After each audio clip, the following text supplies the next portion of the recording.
أعوذ بالله من الشيطان الرجيم بسم الله الرحمن الرحيم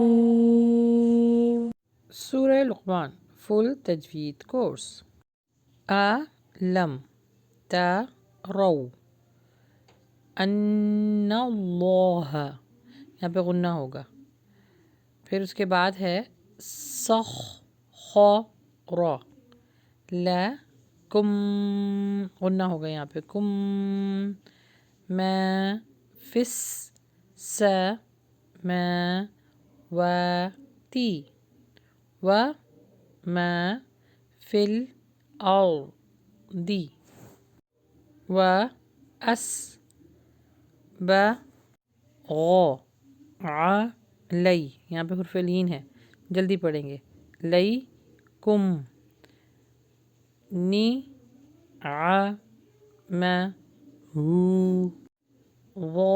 یہاں پہ الف مدہ بھی ہے، لانگ ہوگا، ہی یہاں پہ غنہ ہوگا، وباقینہ ومن الناس، یہاں پر غنہ ہوگا، یہاں پہ غنہ ہوگا، یجادلو فی اللہ، یہاں پہ نا فی اللہ ہی نہیں پڑھنا، یعنی زیر ہے اللہ کے نام سے پہلے تو اس کو باریک پڑھیں گے، فی اللہ بغی، یہاں پہ حرف لین ہے، بغی، اچھا جو کسرہ یعنی زیر کا ساؤنڈ ہے اس کو بے نہیں پڑھنا،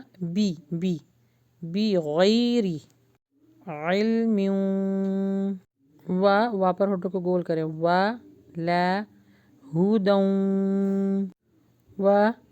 لا کتاب منیر وَإِذَا قِيلَ لَهُمُ اتَّبِعُوا، مدہ لام ہوگا، ما أنزل الله قالوا بل نتبع ما وجدنا عليه آباءنا أولو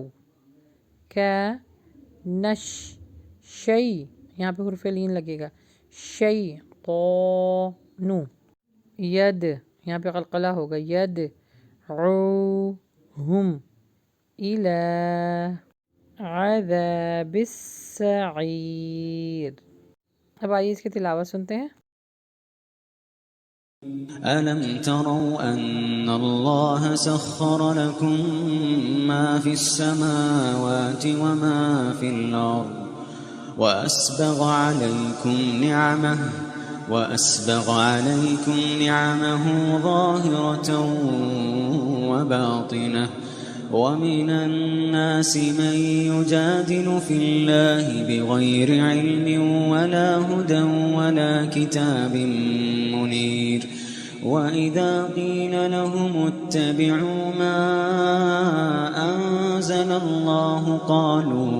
قالوا بل نتبع ما وجدنا عليه آباءنا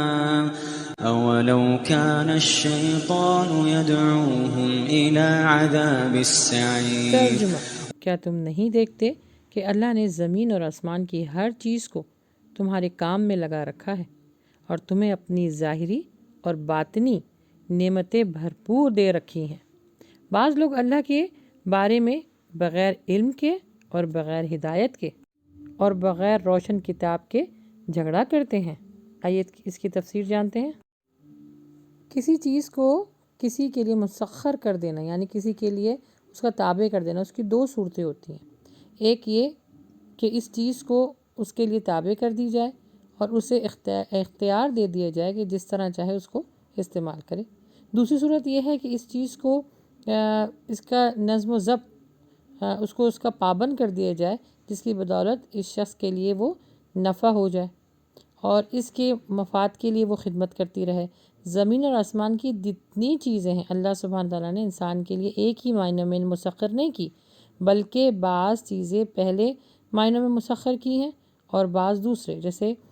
ہوا، پانی، مٹی، آگ، نباتات، مویشی وغیرہ بے شمار چیزیں ہیں جن کے لیے اللہ سبحانہ تعالیٰ نے انسان کو جب پیدا کیا تو پھر ان سب چیزوں کو تابع کر دیا انسان کا۔ اور کھلی نعمتوں سے مراد یہ ہے کہ اللہ سبحانہ و تعالیٰ نے انسان کو ہر وہ چیز دی ہے جو انسان کے لیے نفع ہے، فائدہ مند ہے، لیکن ساتھ ہی ساتھ انسان جھگڑالو بھی ہے اور انسان ناشکرہ بھی ہے۔ اسی لیے اللہ سبحانہ و تعالیٰ کے لیے وہ لڑتا ہے، یعنی مثال کے طور پہ کچھ کہتے ہیں اللہ ہے، کچھ کہتے نہیں ہیں، کچھ کہتے ہیں اللہ واحد ہے، کچھ اس کے ساتھ شریک کر دیتے ہیں۔ اور اللہ سبحانہ و تعالیٰ انسان کو ہر نعمت دینے کے بعد ایک ہی چیز کا تقاضا کرتا ہے کہ میرے ساتھ کسی کو شریک مت کرنا، کیونکہ اللہ سبحانہ و تعالیٰ مرنے سے پہلے اگر انسان نے توبہ کر لی تو وہ ہر گناہ معاف کر دے گا، انکلوڈنگ شرک، لیکن اگر جو شرک میں مر گیا پھر اس کے لیے ساری عمر کے لیے جہنم ہے۔ آیت نمبر 21 کا ترجمہ: اور جب ان سے کہا جاتا ہے کہ اللہ کی اتاری ہوئی وحی کی تابعداری کرو تو کہتے ہیں کہ ہم تو جس طریقے پر اپنے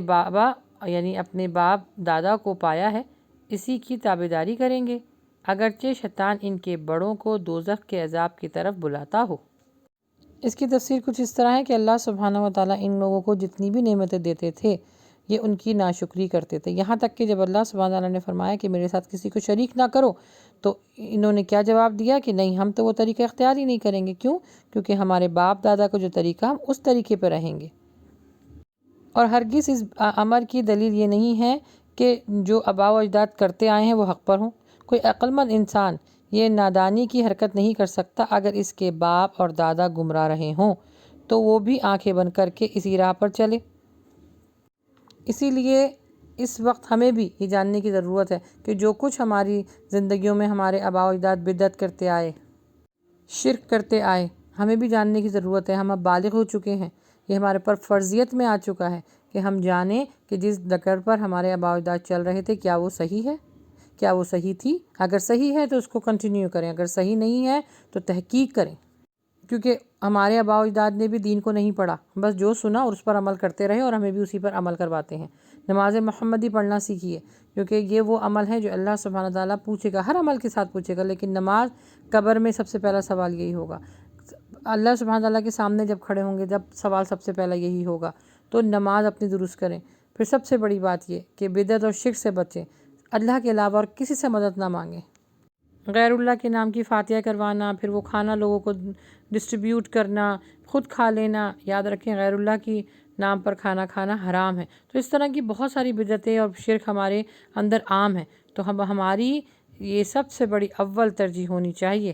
کہ جو کچھ ہمارے آباء و اجداد کرتے چلے آ رہے ہیں آیا کہ وہ حق پر تھے یا نہیں۔